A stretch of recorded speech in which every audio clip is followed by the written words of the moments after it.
Bonjour à tous, j'espère que tout le monde va bien aujourd'hui.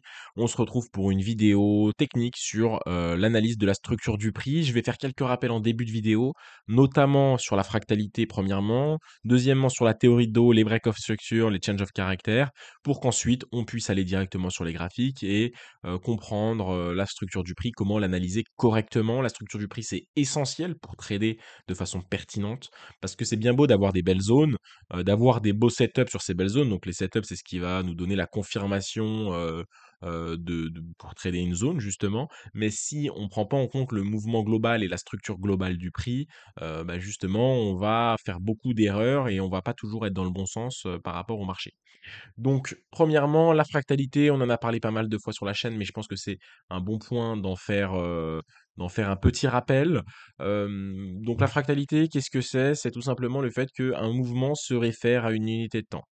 Le mouvement qu'on observe, bah, va se référer directement à notre unité de temps. Si on change d'unité de temps, le mouvement qu'on observe n'est plus le même.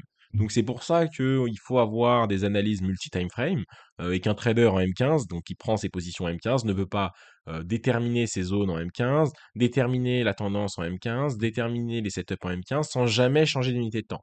Bien évidemment qu'il peut trader le M15 parce que c'est un trader de M15, donc il peut prendre les positions M15, il peut déterminer certaines zones en M15 et déterminer également des mouvements en M15, sans oublier des zones ou des billets ou des structures du prix qui sont sur des unités de temps supérieures. Le but, c'est de recontextualiser toujours ce qu'on est en train de voir. Et donc pourquoi? Parce que finalement, si on a la tête dans le guidon en M15, on ne sait pas forcément ce qui va se passer sur les unités de temps supérieures, notamment en H4 ou en daily. Là, j'ai un petit exemple pour vous, très théorique. On a trois mouvements, un mouvement en noir, un mouvement en orange, un mouvement en vert. Le mouvement en noir représente ce qu'on voit en daily. Donc en daily, qu'est-ce qu'on voit? On voit une impulsion haussière.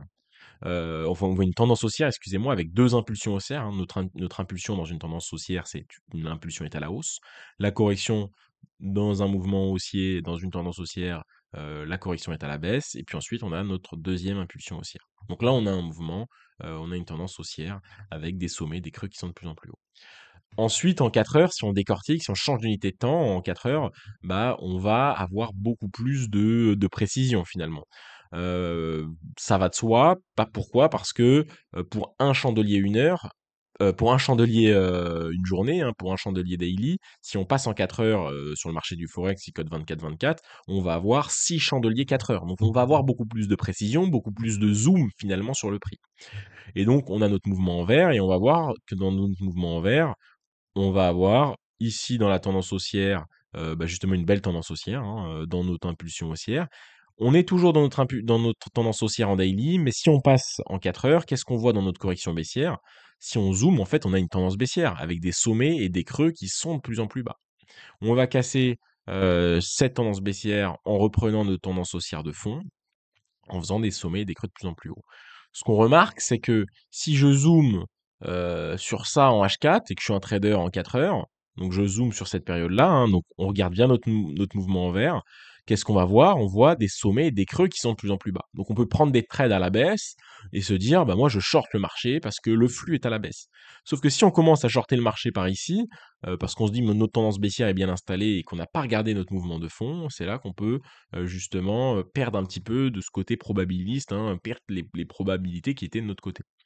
Et puis ensuite, si on va en M15, ce qu'on voit, c'est encore plus de détails. C'est notre mouvement M15. Donc c'est le mouvement jaune. On va en voir, dans ces petites corrections, des tendances à la baisse, dans ces impulsions, des tendances à la hausse et ainsi de suite. Donc finalement, on va avoir plusieurs cas. On va avoir un cas, par exemple, heu, si je suis très précis, on va dire ici. Voilà, donc alors là, c'est schématisé évidemment, sur les graphiques, c'est un peu différent. Mais là, qu'est-ce qu'on voit ici? On voit notre mouvement daily à la hausse, notre mouvement H4 à la hausse en vert et notre mouvement ici M15 à la hausse. Donc on peut avoir parfois un alignement de nos mouvements et ça, bah, c'est sûr que c'est ce qu'il y a de plus fort et c'est ce qu'il y a de plus parlant, pour vous, je pense, pour toutes les personnes qui vont faire, qui vont faire du trend following, qui vont faire des stratégies de suivi de tendance, qui vont trader en suivant le marché, en suivant la tendance, en suivant le flux. Donc c'est important de toujours avoir, cette fractalité, et de toujours savoir où on se réfère. Donc c'est pour ça que même si on trade en M15, c'est bien d'avoir un œil sur le H4, sur le daily et même avoir un petit œil sur le weekly parfois, au lieu de dézoomer les marchés, les marchés, les marchés avec votre molette. Non, monter d'unité de temps, c'est beaucoup plus pertinent de fonctionner ainsi. Donc ça permet toujours de savoir où est-ce qu'on fonctionne. Est-ce qu'on n'est pas en train de shorter un marché qui, justement, en H4 ou en daily est à la hausse ou inversement? Ça nous permet de gagner en cohérence et de comprendre ce que le mouvement veut vraiment nous faire. Maintenant, deuxième chose, l'étude de la structure du prix, c'est l'étude de la fractalité. Donc on est en mouvement, on n'est pas figé sur une unité de temps, ça c'est ce que je viens de dire. Et puis le deuxième point très important pour analyser la structure du prix, c'est analyser les sommets et les creux. Donc dans une tendance haussière, on a des sommets et des creux qui sont de plus en plus hauts. Donc là, on le voit, hein, les sommets sont de plus en plus hauts et les creux sont de plus en plus hauts. Donc ça, c'est un mouvement, c'est une tendance haussière. Dans une tendance baissière, on a des sommets et des creux qui sont de plus en plus bas. On le voit ici. Qu'est-ce qui nous fait analyser ça, hein? Le point essentiel de la théorie de dos, c'est les sommets et les creux, hein, les highs et les lows. Donc voilà, un creux, c'est la jointure entre un mouvement baissier et un mouvement haussier. Un sommet, c'est une jointure entre un mouvement haussier et un mouvement baissier. Les highs et les lows, c'est la base, la base, la base, la base de la structure du prix. La structure du prix, c'est les highs, les lows, et après ça, on va pouvoir tout dire. On va pouvoir parler de break of structure, de change of character, de théorie de dos. Finalement, c'est un peu la même chose, c'est juste des écoles d'analyse qui ont changé un peu les noms. On va pouvoir parler justement de fractalité, parce qu'un sommet en daily, c'est pas forcément un sommet en H4. Ou plutôt l'inverse, un sommet en H4, c'est pas forcément un sommet en daily, même si l'inverse peut évidemment fonctionner, mais pas dans tous les cas. Donc le sommet et le creux, le high et le low, c'est la base du trading. Là, on a une tendance haussière. Donc là, je le fais aux deux méthodes d'analyse. La méthode classique, théorie de dos. Ce sommet-là, il est plus haut que le précédent. Ce sommet-là, il est plus haut que le précédent, qui lui-même était plus haut que le précédent. Ce creux-là est plus haut que le précédent. Et ce creux-là est plus haut que le précédent, qui lui-même était plus haut que le précédent. Donc on a une tendance haussière. Ce qui nous fait vérifier qu'on est dans une tendance haussière à chaque fois, c'est qu'on a des break-off structures. C'est-à-dire, on a notre impulsion haussière, notre correction baissière, le marché va corriger, hein. Le marché corrige ce long mouvement haussier. Il y a des prises de bénéfices, il y a tout simplement des gens qui se retirent du marché. Il y a des personnes également qui vont commencer à placer des shorts parce qu'on est sur une zone importante. Donc le mouvement va retracer. Un mouvement ne monte jamais jusqu'au ciel. Vous connaissez le dicton. Le marché retrace et puis ensuite on va reprendre notre impulsion. Et sauf qu'on est dans une tendance haussière. Et dans une tendance haussière, nos impulsions, enfin nos mouvements à la hausse ont beaucoup plus de force que nos mouvements à la baisse. Donc on va casser le dernier sommet. Et ça, c'est le break of structure. C'est l'endroit ici, l'endroit qui est situé ici, où justement on casse notre ancien sommet et on libère du flux à la hausse. Et tant qu'on casse nos anciens sommets, on reste dans cette tendance haussière. Et là, qu'est-ce qui se passe? Ce sommet-là, eh ben, il n'arrive pas à casser, il a pas assez de force pour casser ce sommet-là. Donc on a un fail, on a un échec de la théorie de dos haussière. On est en train d'échouer à créer un nouveau plus haut. On crée un sommet qui est plus bas que le précédent. Et qu'est-ce qui va venir nous faire, excusez-moi, confirmer ça? C'est le break of structure à l'inverse, ce qu'on va appeler un shosh, un change of character. C'est du langage, je m'adapte au langage actuel, mais bon voilà, c'est une inversion de la tendance baissière. En gros, on va casser le dernier creux, le dernier creux de la tendance haussière. Donc ce sommet-là n'a pas réussi à faire un plus haut. À la limite, ça aurait pu être une période de temporisation. On fait un sommet au même niveau, et puis le creux ici, et on repart à la hausse. Sauf que non, le sommet est plus bas, et en plus, on casse le dernier creux. Et là, on va faire un creux plus bas que le précédent, un sommet plus bas que le précédent. On va faire, ici, on va casser le dernier creux, donc on va rentrer dans un break-off structure, et on va faire un creux plus bas que le précédent, qui lui-même était plus bas que le précédent. Et ainsi de suite, et là, on va changer, on va faire un choche. Voilà. Donc ça, toujours, c'est fractal. Ce qu'on regarde, là, c'est fractal. Notre break-off structure, nos théories d'eau, notre tendance, elle est fractale. Peut-être qu'en fait, là, on est dans une unité en 4 heures, mais tout ça, c'est un gros range en weekly, où le marché s'amuse, en fait, à faire le ping-pong, en fait. S'amuse à toucher la résistance, toucher le support, on monte jusqu'ici, on redescend ici, on monte jusqu'ici, on redescend ici. Peut-être que tout ça, là, tout ce qu'on analyse, hein, cette tendance haussière, cette tendance baissière, on est dans un sorte de grand range, dans une unité de temps qui est beaucoup plus grosse, ou peut-être même que c'est qu'une correction d'un mouvement weekly. On était dans une impulsion baissière, on corrige un peu, et puis on reprendra notre impulsion baissière. Vous voyez? Donc, tout ce qu'on analyse dépend de l'unité de temps dans laquelle on est. Donc, ce qui est très important à comprendre, c'est que il ne faut pas être figé. Il faut avoir des analyses, entre guillemets, je sais pas si le mot se dit mouvante, mais vous comprenez, en mouvement, quoi. Et voilà. Donc, pour analyser la structure du prix, la base de la base, c'est les sommets, les creux, la théorie de dos ou break of structure, change of character, et la fractalité. Si on comprend ça, on peut déterminer des billets cohérents. Après, bien évidemment, ça ne veut pas dire qu'on va trader de façon cohérente, parce qu'il faut que nos zones et nos setups le soient. Mais si on a une bonne analyse de la structure du prix, on est déjà dans le bon signe, on est dans le bon signe, on va dire. Donc là, par exemple, je suis sur leur CAD à l'heure actuelle. Déjà, les marchés, voilà. Un marché dézoomé comme ça, dans notre groupe, on a des gens qui nous montrent des graphiques comme ça. Si vous dézoomez le marché, ça sert à rien. La meilleure manière de dézoomer le marché, c'est de monter d'unité de temps. Alors là, j'espère qu'on est d'accord. C'est la base, mais je pense que je préfère le rappeler parce que certains l'ont pas. En, en, en, en weekly, qu'est-ce qu'on a? En fait, on est sur des unités de temps très hautes. On est, à l'heure où j'enregistre la vidéo, en avril 2024, mais finalement, peu importe, hein. Ça, cette vidéo est intéressante à regarder, peu importe la date. Ce qu'on voit, c'est qu'en fait, là, depuis 2023, sur l'euro contre le dollar canadien, on a un mouvement en range. On a un mouvement range. Un mouvement range, ça ne veut pas dire qu'on ne va pas pouvoir prendre de position, mais on a un mouvement qui évolue latéralement avec une zone d'équilibre ici, une zone extrême qui est notre résistance à la hausse et une zone extrême qui est notre support à la baisse. Enfin, notre support en bas et notre résistance en haut, vous avez compris.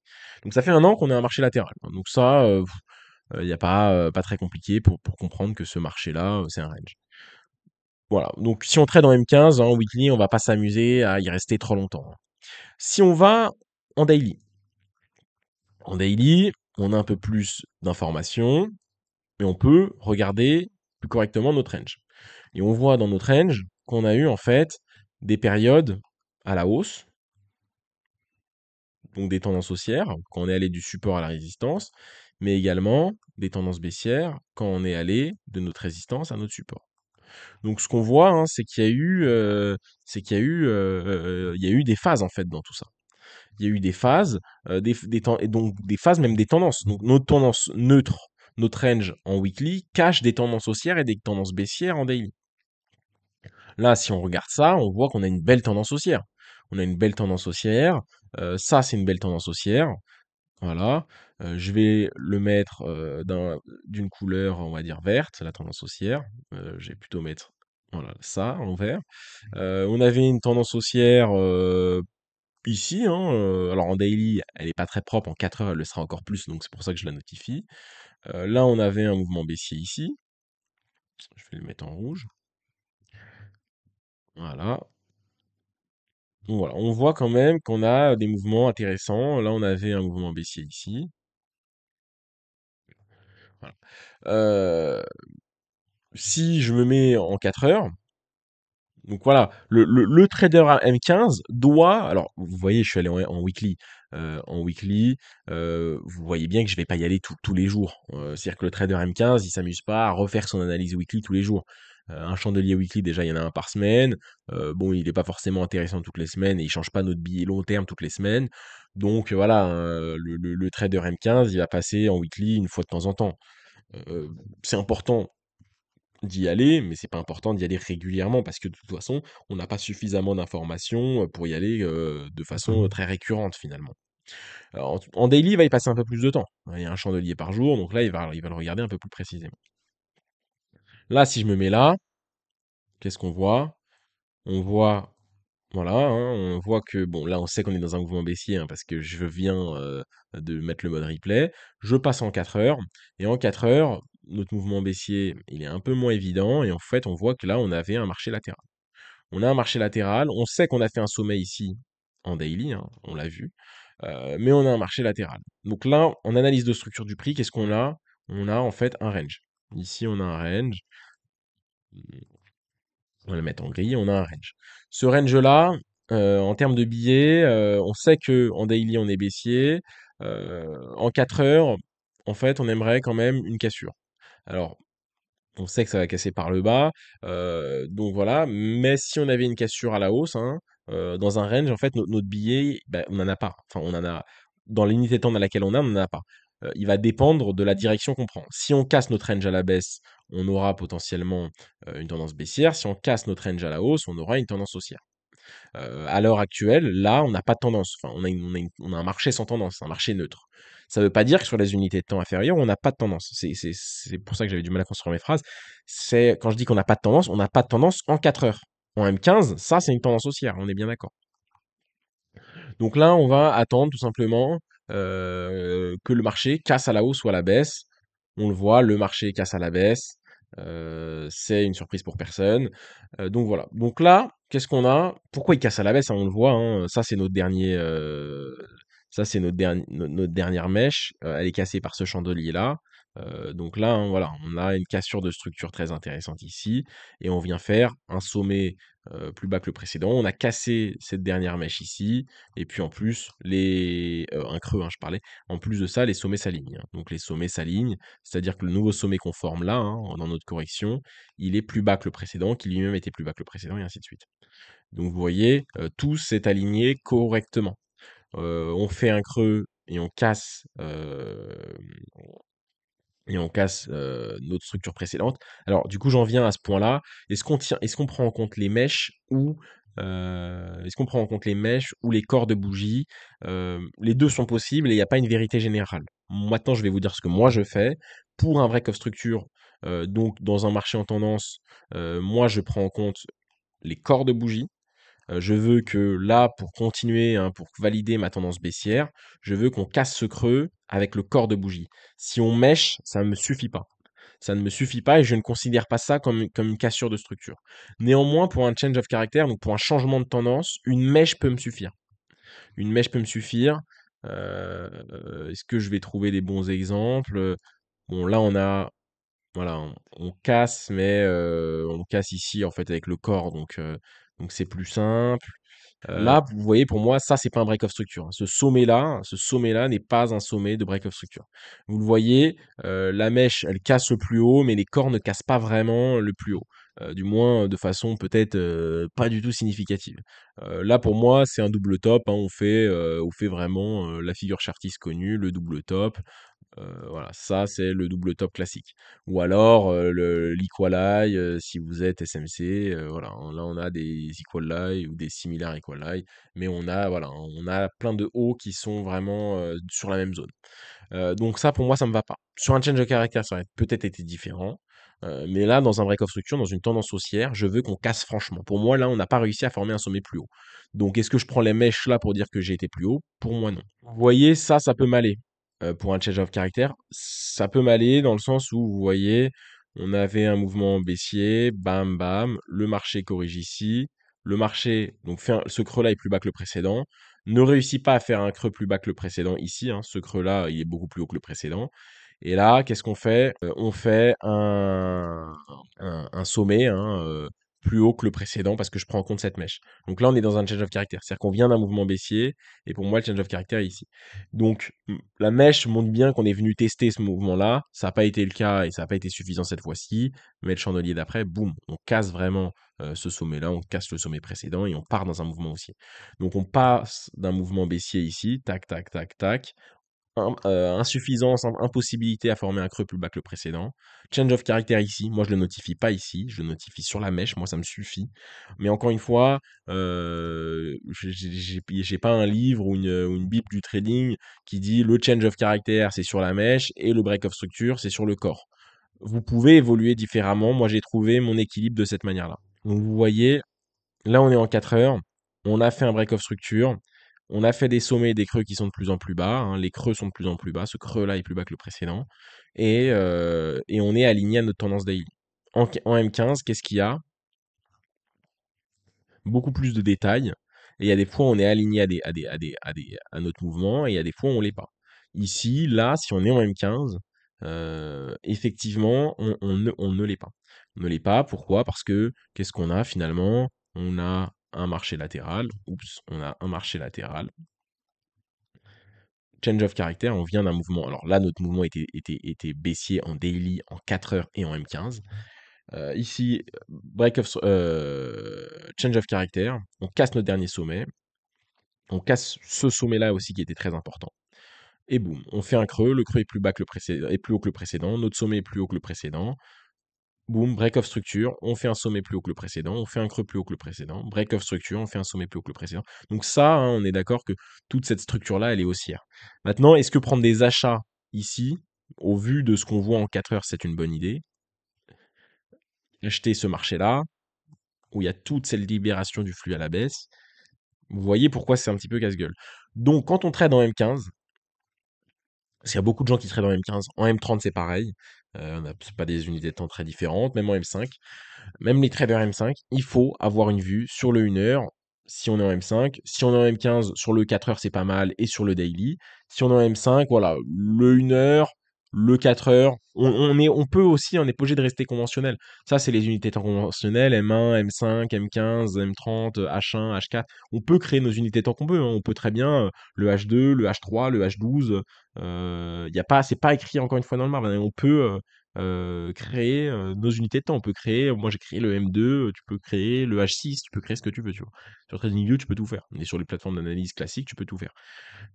Donc voilà, quand on est en M15, le daily est cohérent. En M5, on peut aussi regarder le daily, hein. Moi, c'est pas parce qu'on est en M5 qu'on va pas regarder le daily. Pour moi, le daily se regarde un petit peu sur toutes les unités de temps, mais pas avec la même importance. En H4, si tu traînes en H4, le daily va avoir extrêmement d'importance. En M5, effectivement, il va avoir de l'importance, mais on peut la coefficienter plus légèrement. C'est-à-dire que, est-ce que on va pouvoir prendre des trades à l'achat alors que notre daily est à la baisse? Oui, parce qu'il y a des phases de correction qui sont très intéressantes et qui ont des opportunités. Vous voyez, ça, voilà, c'est un exemple clair. Ça, c'est une tendance haussière. On va pas revenir dessus, on sait pourquoi c'est une tendance haussière. Ici, je ne sais pas si le replay TradingView va me le permettre, je pense pas. Ici, on a de quoi prendre des trades à la baisse en M5. En H4, je pense pas. En M5, je pense que oui. Voilà. En H4, alors, je pense pas que ça me le permette. Tac. Voilà, on casse. Donc, change of character ici. Break of structure, break of structure. Voilà. Maintenant, M15, OK, on me le permet. Il y a des zones de prise de position malgré tout. Alors après, voilà, je ne vais pas rentrer parce que ça dépend des stratégies de chacun, ça dépend de ce qu'on veut. Voilà, ici, on a une zone de supply, on la touche pas vraiment. Bon, on la touche ici néanmoins normalement. Euh, voilà, on avait un peu d'imbalance. Non, bon, voilà, la zone elle est légère, il n'y a pas assez d'imbalance, donc moi c'est pas quelque chose que j'aurais pris en compte. Mais en tout cas, on a un delivery à la baisse. J'ai voulu justifier une prise de position, on peut la justifier différemment. Mais en tout cas, en M5, en M15, en M5, on a la possibilité de trader le marché, même si en daily il est haussier. Effectivement, c'est plus casse-gueule. Donc vous pouvez le faire, c'est pas une nécessité. C'est-à-dire vous pouvez soit vous dire, bah, moi je veux un alignement des planètes, je veux un alignement des tendances, ou alors moi je me permets de trader tous les mouvements alignés, ou même le mouvement désaligné sur la plus petite unité de temps. Et je peux aussi coefficienter mes positions. C'est-à-dire que si c'est un alignement total des tendances, que ma position est dans un alignement des tendances totales, je vais risquer 1%. Si c'est un suivi de tendance totale. Si c'est un contre-tendance sur les unités de temps plus hautes, donc c'est-à-dire que mon daily est haussier, mon H4 est haussier, mais mon M15 est baissier, c'est un peu plus risqué, mais j'aime bien les setups et ça, c'est une zone de ma stratégie, c'est un setup de ma stratégie, alors je vais risquer 0,5%. Pour coefficienter en fonction du risque, en fonction du risque-reward. Ça peut également se faire comme ça, vous voyez. Voilà, vidéo où j'ai parlé de pas mal de choses, de fractalité, de trucs. C'était un peu une vidéo où on résumait tout ce que j'ai abordé techniquement ces derniers temps sur la chaîne. J'espère que ça vous a plu. J'espère que j'ai été le plus complet possible. Si vous avez des questions, n'hésitez pas à les mettre en commentaire, des trucs que j'ai mal expliqués ou quoi. Si c'est une question simple, bah, je vous réponds en commentaire. Si c'est un peu plus complexe, je vous referai une vidéo sur le sujet, il n'y a pas de problème. De toute façon, il y a beaucoup de choses à dire. Ça reste une vidéo YouTube, donc je vais pas faire des cours de 2 heures, mais voilà. Mettez un like aussi si la vidéo vous plaît. Si elle vous plaît pas, bah, ne likez pas ou dislikez, faites ce que vous voulez. N'hésitez pas, si la vidéo a une plus-value pour vous, à la partager aux gens, à vous abonner, à mettre un like, un commentaire. Ça permet de référencer notre chaîne et nos vidéos et ça permettra tout simplement d'exposer notre vidéo à d'autres gens. Donc si elle a été utile pour vous, elle peut l'être également pour d'autres. Voilà, très clair. Merci beaucoup. Je vous souhaite une bonne fin de journée ou un bon début de journée en fonction du moment où vous voyez la vidéo. Puis on se dit à la prochaine.